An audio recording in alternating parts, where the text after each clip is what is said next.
Hello YouTube. Today we'll be discussing setting up your recruiting board, tips and strategies for doing that. And then in part 2 of this video, which you can find on my channel or in the link that I'll include in the information box, we will cover the actual in-season recruiting and tips and strategies for that. So starting off here, you're going to create your fun little coach. Name him whatever I name my guy Bob Guy. Yeah, Bob Guy. And just do whatever. Make him fat, make him small, make him whatever you want to make him. Make him completely bald with an ugly face. I really don't care. It doesn't really matter what you do. The irony of a big fat guy not teaching, but telling college football players that they need to work out as best they can. And you're going to want to set your alma mater as a team that, if you're going to do the thing that I always do in NCAA 12, go from a one-star school to a dynasty. Either that or eventually work your way up to your dream job. You can do it either way. But you're going to want to set your alma mater, if you're working up to your dream job, as the school that you want to work for eventually, because you never know really once you get on the coaching carousel what is going to happen, and your alma mater is more likely to offer you a job.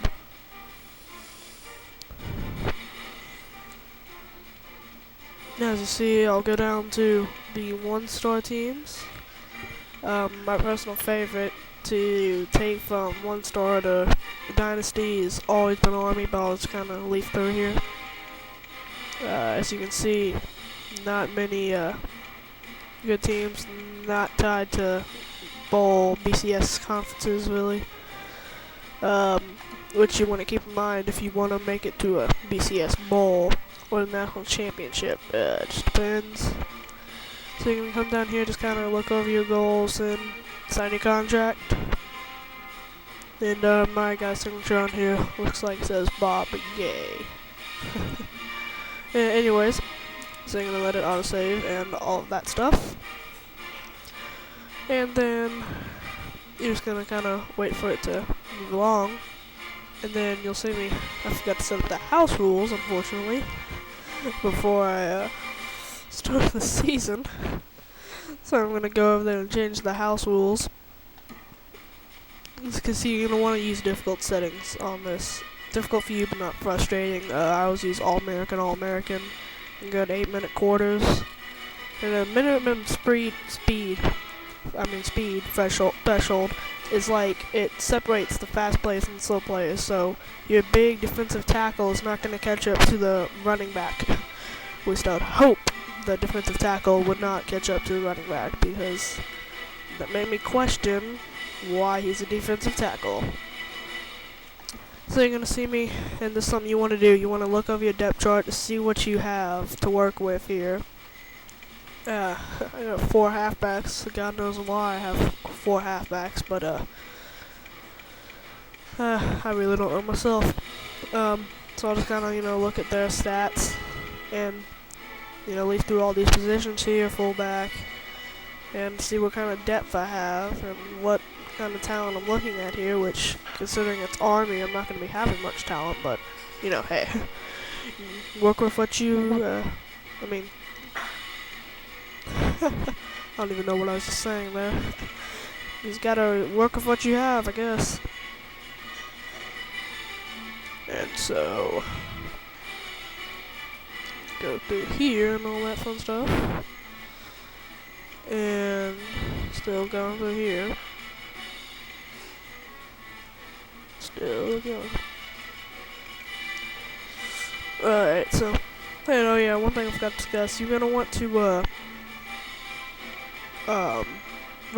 going to want to turn computer assistance off, like, pretty much before you start setting up your recruiting board, because the computer will take off people and add people to your recruiting board, and it becomes a pain in the butt. And if you forget to do it, then, well, hopefully you don't, but I mean, you just don't want to forget to do it.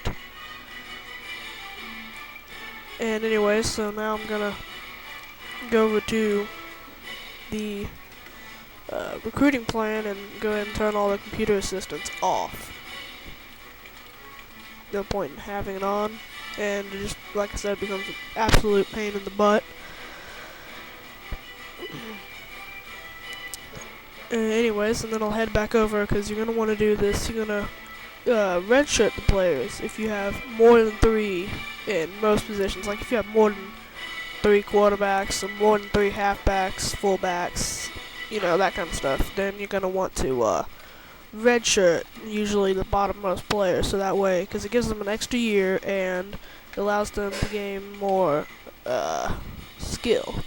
Like here, I'm gonna redshirt those 2 freshman quarterbacks.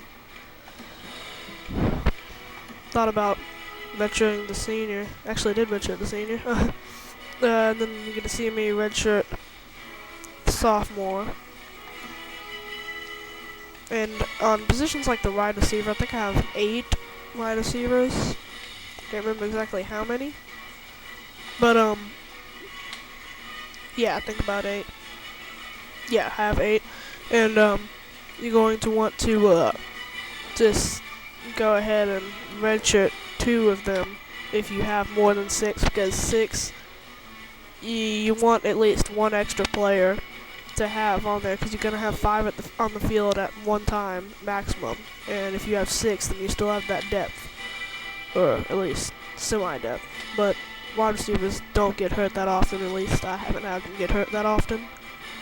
And same for things like the tackles, the defensive tackles. You're going to want to keep some of them on hand, because you are going to have 2 tackle positions on most plays. Middle linebackers, if you're running the 3-4, then you are going to need to keep 2 of them around. And the outside linebackers, you're going to have 1 of them around, so it's going to be okay if you only leave 2. In the corners, you're going to have 4 on the field at once maximum, but in 3-4 you usually just have 3. So you can safely redshirt at least 1 corner. And free safety, you're only going to have 1, same strong safety, but you might want to keep that depth. And I have no depth at kicker and punter, so I can't exactly do anything. And I'm going to go ahead and come over here and go up to set up recruiting board. And I've never created a prospect before. The one time I did one time, but he was so good that he didn't he didn't sign up my school. Came close, but not close enough. Because, you know, you have to make them, if you're going to create something, you're going to have to make them bad enough to be able to sign up to your school. And you'll see me, well, actually you didn't see me, but you're going to want to check out the school stats. Because you want to know what your school is good at. You want to know if your school is a good academic or whatever for your pitches, which you're going to definitely need to look at. It will help you when you're talking to these recruits. Anyways, you'll see these pipeline states. Pipeline states essentially are states where you have 4 or more players in a state, and it gives you a boost when you're recruiting somebody from that state. And my pipeline states are California, Texas, Florida, Georgia, Virginia, Pennsylvania, and New York. And basically just have all these different states where you can get people from. And your home state that your team is in is always going to be a pipeline state. And then now you're going to go to all prospects. I'm not sure if I mentioned this earlier, but you're going to want to go for your team needs first, which you can pull up either on the screen or by pressing R3 or whatever it is for Xbox. Anyway, so you saw sorted by interest, so that, because obviously, want to know if they're interested, because if they have the green dot, basically you always want to recruit somebody with a green dot, because it shows they're interested in your school, that you're in the top 10, 8, 5, 3, whatever it is that you're in. And so essentially, you'll kind of have, I guess, an advantage. And but if you have to, like in this case, I don't have any interested kickers, so I'm just gonna target a kicker that's 2 stars and has some interest in me. same with a punter. Oh yeah, and by the way, you do not want to, what am I looking for? You don't want to recruit somebody over 3 stars as when in your first couple of years, because it will mess you up, because they won't sign. They hardly ever do. If a 3-star recruit signed with Army, a 4-star recruit signed with Army, I would be really, really surprised in this game, because they're not going to be interested in you because you essentially suck. Anyways, you see, I'm going for my needs first, which is always something you want to do. But other than that, you want to get a good flow into all positions. Basically, what I mean by that is you want to get a good amount of freshmen coming in to replace the seniors that are going out each year. Now, I mean, if you want to get even deeper into it and make sure you have 2 of each, not 2, but say 1 or 2 of each, class, you know, like senior, junior, sophomore, freshman, then, okay, you can do that, but it's kind of difficult to do. Well, I mean, it might be, I don't know. And so basically you just want to get that good flow in there, because it's not like you're just going to always have it, because have good players, I mean, because you're not a good school, you are a 1-star school. And then you'll see me go to the recruit board, because I'm going to check out the stats, because a lot of times the caliber does not mean anything. And so you want to go check out the stats of the players that you have in your recruiting board. And as you can see, this guy does not have very good anything. Because like, the way I've seen it sometimes is you'll have a 4-star recruit who has absolutely no awareness. Or you'll have a 5-star wide receiver and his catching gets a C, or something of that nature. So you do want to look at the stats. And then, like I'm doing right now, I'm just kind of targeting prospects to get that good circular flow going into my school. And all that.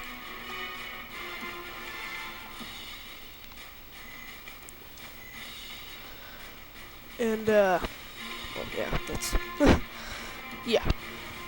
Anyways, let's see. What was I gonna say? I'm gonna say something, but now I forgot. Hey, I wanna do this. Oh, yeah. In the next video. Right, let's go ahead and start talking about the next video, because I don't have much time left. Next video, I will be talking about in-season recruiting. Basically, what you need to do to get those recruits going. Because I've figured it out to where you can get a good close to 25 talk to each week. And first season I was recruiting as Army on All-American difficulty for both. I was able to get all 25 scholarships. Oh yes, because that was what I wanted to talk about.